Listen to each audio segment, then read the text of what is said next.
Well guys, we have officially come to the Batman and Robin of the Superman franchise. In our continuing collaboration between the Schmoes and myself, we've been reviewing all the Superman movies before Man of Steel comes out. I hope you guys have been enjoying all of these videos. Today on my channel we're going to be talking about Superman 4, The Quest for Peace.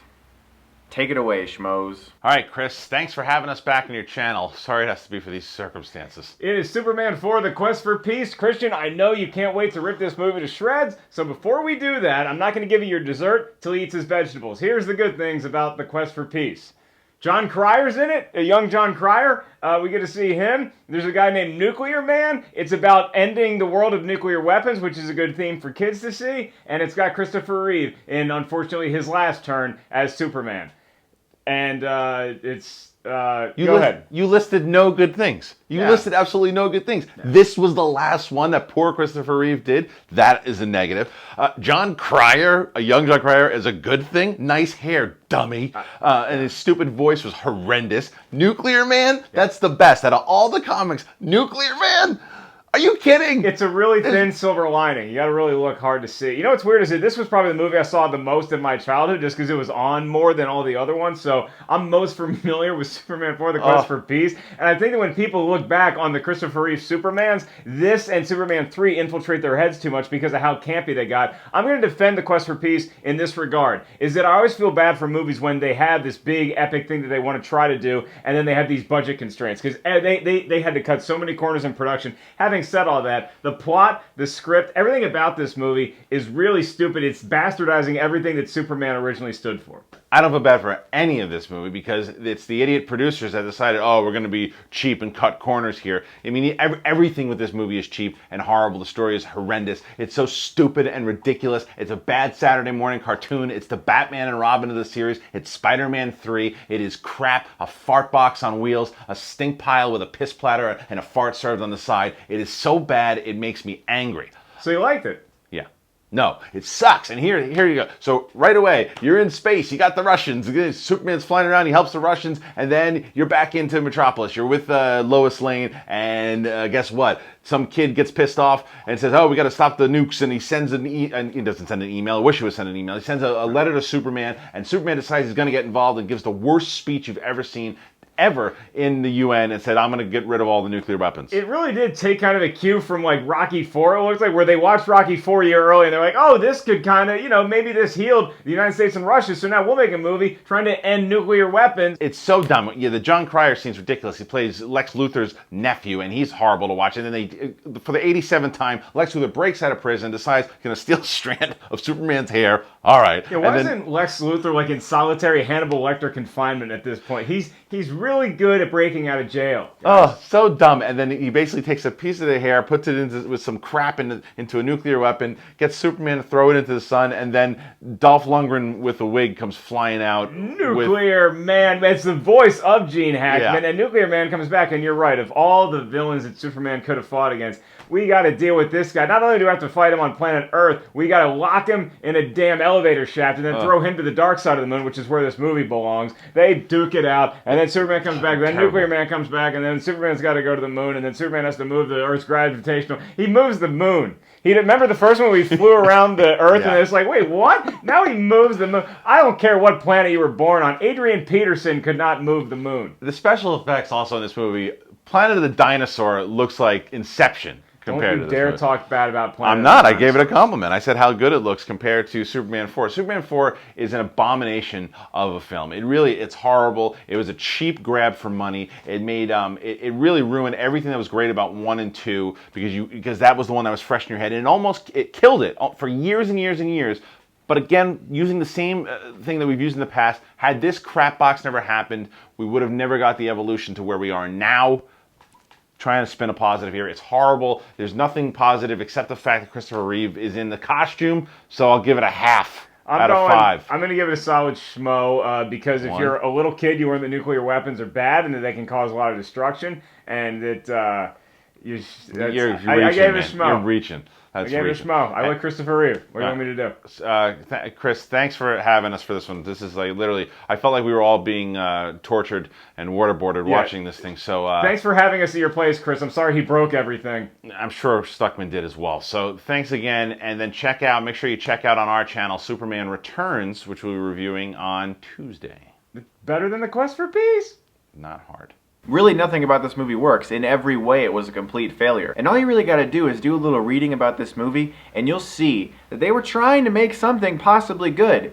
But the production company behind this movie just 100% was not invested enough. Which is why every single effect shot in this movie looks unfinished and you get that same shot of Christopher Reeve flying directly into the screen literally about 8 or 9 times. To quickly sum up the plot of Superman 4, Superman decides that he's going to rid the Earth of all nuclear weapons based off of a letter sent to him by some child who wanted that to happen. And Gene Hackman as Lex Luthor escapes from prison using a strand of Superman's hair to create Nuclear Man. He takes Superman's DNA, then shoots it into the sun, and then a literal fetus you literally see a fetus like just form into Nuclear Man. Of course, Nuclear Man also has a mullet and big press-on shiny nails.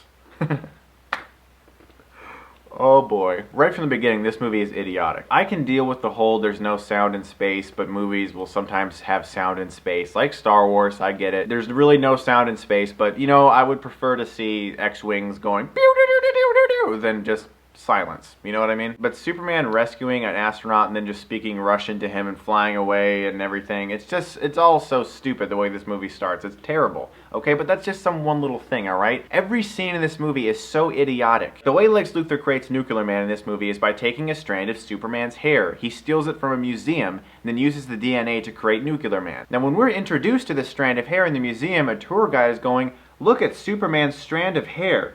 Look at all of the weight that is suspended on this one single hair." Of course it says 1,000 pounds like it's a Looney Tunes weight. It actually says, it might as well just say Acme right beneath it. Gene Hackman just comes up, breaks the glass, and breaks the hair with a hedge clipper. Apparently Man of Steel's hair can suspend giant 1,000 pound weights and also be made of steel, but hedge clippers break through it just fine. Wow. So as I said, this kid writes Superman a letter. Now this kid in school, like he's like this really mature kid. Like they're talking about how they can cease war and what the kid's thoughts on political governments are in like 2nd grade or whatever. And this little kid's just looking out the window like all depressed and everything. He's the mature kid who doesn't listen to anyone else. He's like, I got my own thoughts. And the teacher's like, "Hey kid, what do you think about this?" And then he just turns around and goes, "I'll tell you what should happen. Superman! Superman should rid the world of nuclear weapons. Why doesn't he do something?" It's the most obvious audio dubbed voice I've ever heard in a movie. I swear that's what the voice sounds like. So then we get Christopher Reeve's speech on nuclear weapons, we get the birth of Nuclear Man, and then a giant fight breaks out. Except if you watch the deleted scenes of this movie, which by the way there are 40 minutes of deleted scenes with unfinished special effects, including a prototype Nuclear Man that was created before the real Nuclear Man, who goes around wreaking havoc, and some people are related him to the Superman character Bizarro, but he's really just some clown, but he's gratefully not in the actual movie, thank goodness, because then it would have been even worse. But there seriously is 40 minutes of deleted scenes where they cut out like stuff in Russia, they cut out stuff in other areas where these guys go around fighting, and so the entire scene where they fight like goes from space to the Earth, back to space, to other areas of space, back to Earth again, and it's the worst chopped up editing I've ever seen. You're just supposed to accept certain things happen. Basically the majority of the fight is like the Kirk versus Gorn fight from the original Star Trek show, where they just kind of hold each other and go in slow motion quite a bit. It's really one of the worst things I've ever seen in my life. There is but one good thing in this movie, and it's the one consistent thing throughout these 4 movies that was good, and that is Christopher Reeve. Christopher Reeve is great as Superman, and he's good here even though his story is just crumbling beneath him. And if you actually read Christopher Reeve's biography, he just talks about how much of a disaster this movie was. Like he was like, yeah, I took one of the actors aside before the movie came out and I literally told him, prepare yourself because this is going to be an absolute disaster. Basically prepare yourself to get butt raped because Superman 4 is going to ruin our lives for a while. Christopher Reeve hated this movie. He couldn't stand the fact that the production company that said they wanted to invest in this movie took away like almost all of their funds, and they weren't even able to finish the movie, and they still released it to the public. Like, there's so many unfinished things. Like, Nuclear Man looks at a newspaper and sees Lacey, the girl that's crushing after Clark, and goes, I like that girl, and then just decides to go find her. He lands in front of like the Daily Planet or something and goes, where is she? By the way, that's Gene Hackman's voice. Destroy Superman. And Superman lands in front of him and goes, you'll never find her. How does he know who he's even talking about? Don't do it! The people! Nuclear Man, the people! Of course, Nuclear Man eventually does find Lacey and then takes her up into space. Yeah, they fly into space. She survives entry into space with no oxygen. She also survives re-entry into Earth by holding on to Nuclear Man. She's not burnt up. She can breathe just fine. She's just flying around in space. Superman 4: The Quest for Peace is a terrible movie. I am, however, going to give it a D-, simply because Christopher Reeve is still good as Superman. I would have said one consistent thing that's good throughout this series is the music, but John Williams only composed the first film. After that, it was just people imitating his themes. And the music for Superman 4 is just this giant mishmash of his themes imitated by someone else. It's very, very annoying and kind of disgraceful, actually. It's a terrible, terrible movie, and I'm so glad I don't have to talk about it anymore. Thanks a lot for watching, guys. Stay tuned for Superman Returns this Tuesday. That review is going to be on the Schmoes channel. Enjoy that, and as always, guys, thanks for watching, and if you like this, you can click right here and get Stuckmanized.